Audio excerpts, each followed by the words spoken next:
Setelah kemarin viral fenomena sound horeg untuk memperingati Harlah, 70 sound horeg berbondong-bondong, baris berbaris, jejer berjejer, 24 jam non-stop untuk memperingati hari lahirnya Pondok Pesantren Bahrul Ulum Malang. Saya tidak habis pikir kenapa pengasuhnya, ustadznya, penyelenggara atau panitianya punya ide untuk mengundang sound horeg seperti ini ikut andil dalam perayaan Harlah. Namun memang sudah tidak asing lagi teman-teman bagi orang-orang, ya saya juga orang NU dulu. Jadi ketika ada Maulid Nabi, ada perayaan apa, itu pasti menggunakan musik, menggunakan sound, menggunakan apalah itu yang berkaitan dengan pengeras suara.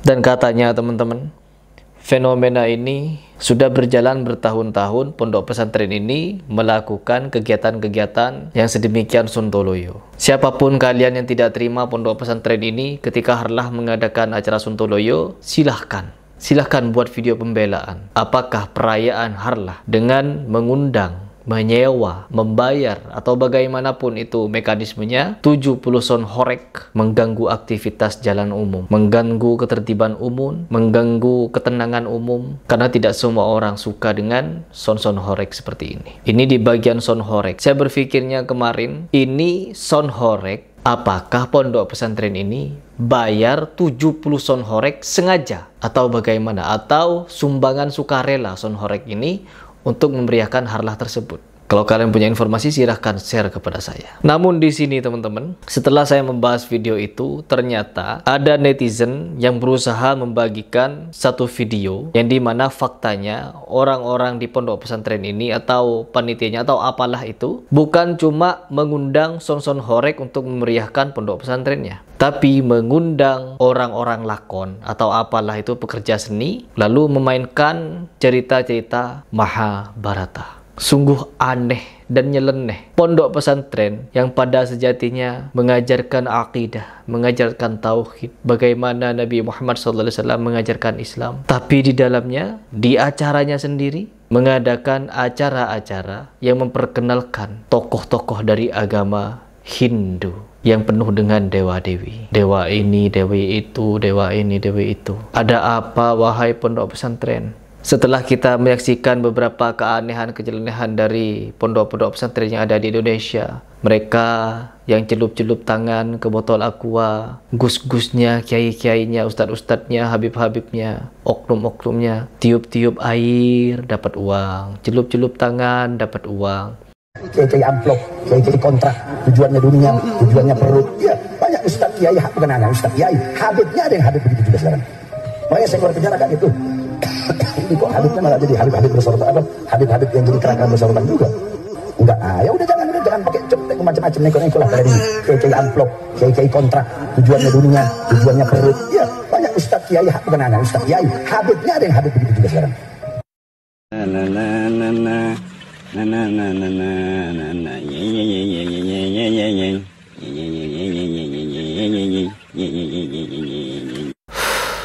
Jualan artefak Nabi Muhammad SAW katanya. Ada darah Nabi, ada rambut Nabi, ada keringat Nabi. Mengajak kepada antum semua, ayo hadirilah artefak peninggalan Nabi Muhammad SAW, barang-barang yang pernah bersentuhan dengan Rasulullah, mumpung datang di PCC Kota Pontianak, kota yang kita cintai ini. Saya baru pulang umroh tanggal 19 Oktober kemarin. Di Madinah kita masuk ke museum-museum, tidak ada artefak seperti ini. Kita masuk ke museum Wahyu, museum di Mekah Al-Mukarramah, tidak ada barang-barang seperti ini. Tapi pada hari ini, subhanallah, didatangkan kembali. Dan tidak lama lagi akan dibuat museum di Jakarta. Kalau sudah dipatenkan di Jakarta, maka barang-barang ini tidak akan lagi dibawa keliling. Oleh karena itu, ayolah. Bukankah kita akan nanti mengharapkan syafaat Nabi kita, Sayyidina Muhammad, kelak yaumil qiyamah? Lalu bagaimana mungkin kita bisa mendapatkan syafaat Nabi kalau barang-barang yang bersentuhan dengan Nabi aja kita tidak tergerak hati untuk menghadirinya? Wallahi demi Allah, 100 rupiah, 100 ribu rupiah, 50 ribu rupiah, bahkan untuk pelajar 25 ribu rupiah tidak membuat kita miskin untuk kita keluarkan mendatangi artefak di PCC ini. Bismillah, ayo saya ajak antum, saya ajak semua kaum muslimin, kaum muslimat untuk melihat pameran ini. Kita sudah muak dengan ini semua, tapi karena peminatnya sangat banyak di Indonesia, kita tidak akan berhenti untuk membahas ini, untuk mencerdaskan umat. Sedih teman-teman, Kita sebagai umat muslim tidak perlu menceritakan Mahabharata, menceritakan kisah Abdurrahman bin Auf saja. Dari dia sebelum Islam sampai dia Islam, sampai dia wafat, sangat banyak kisah inspiratif, teman-teman. Kisah perjuangan Khalid bin Walid sebagai panglima perang, sebagai pejuang Nabi Muhammad SAW, sampai-sampai dijuluki pedang yang terhunus, untuk mengisahkan sejarah Khalid bin Walid saja. Dari awal, sebelum dia mengenal Islam sampai dia wafat, sungguh sangat banyak suri tauladan di dalam. Kenapa pondok pesantren malah mengadakan, menceritakan Mahabharata? Apakah kalian tidak tahu seperti apa Mahabharata? Dan agar ini tidak menjadi fitnah, kita simak seperti apa postingannya dan seperti apa penampilannya. Sebelum saya komentar terlalu jauh tentang Mahabharata. Perhatikan teman-teman, kita baca dulu captionnya ya. MPS ngantang. Kita bukan pekerja seni, tetapi memadukan seni ke dalam pekerjaan. So, Karnaval Mahabharata.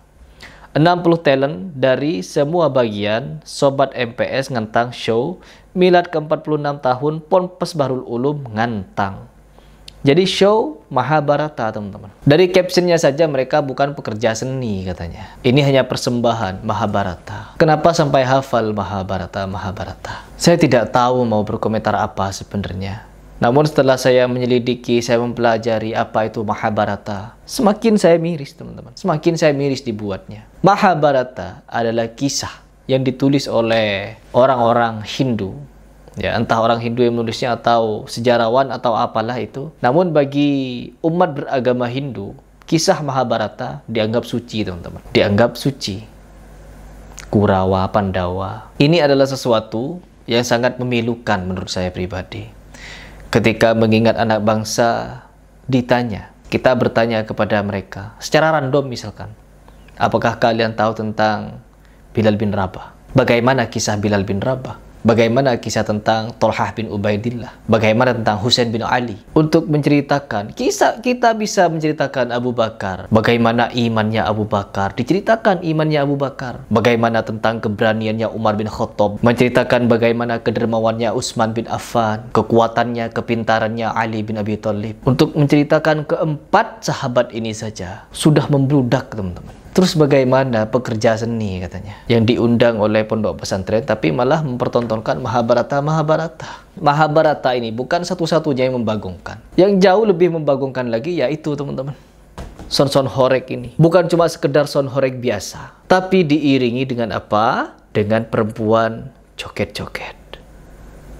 Ya, perempuan joget-joget, teman-teman. Mau dibawa kemana? Dan ketika saya membahas seperti ini, yang salah tetap Wahabi. Karena beragama terlalu kaku, teman-teman. Musik haram, tahlilan bid'ah, maulidan bid'ah, harlah bid'ah, Isra Mi'raj bid'ah, semua bid'ah. Banyak kegiatan bid'ah, banyak kegiatan yang sesat dan lain sebagainya. Lantas bagaimana dengan kegiatan-kegiatan son horeg seperti ini yang mengadakan pondok pesantren? Akankah kalian tidak mau berpikir? Tidak mau berpikir? Mau sampai kapan tidak mau mikir? Mau sampai kapan kalian mendiamkan kemungkaran seperti ini? Kemungkaran ini. Bahkan jangankan saya, Profesor Menachem Ali ketika membahas doktrin Habib sebagai suatu kemungkaran. Yang salah Profesor Menachem Ali, teman-teman. Agar kalian tahu, saking menjamurnya, saking kentalnya, saking luar biasanya doktrin yang sudah menjamur di Nusantara ini, sampai-sampai orang membicarakan kebenaran salah, langsung dicap Wahabi. Kalau kalian tahu apa itu Wahabi dan kalian menisbahkan bahwa Wahabi ini adalah pengikut Muhammad bin Abdul Wahhab, maka kami tidak keberatan, teman-teman. Karena beliau ahlus sunnah, orang yang mengamalkan sunnah-sunnah Nabi, orang yang mengajarkan syariat Islam murni tanpa ditambah-tambah dan dikurangi. Tapi kalau kalian merasa kami pengikut Abdul Wahhab bin Rustum, maka kalian salah besar. Karena Abdul Wahhab bin Rustum adalah tokoh Khawarij yang sejatinya berseberangan dengan Muhammad bin Abdul Wahhab. Ini perlu kalian ketahui. Dan di video berikutnya saya ingin mengajak kalian membahas perbedaan antara Muhammad bin Abdul Wahhab dengan Abdul Wahhab bin Rustum, ya.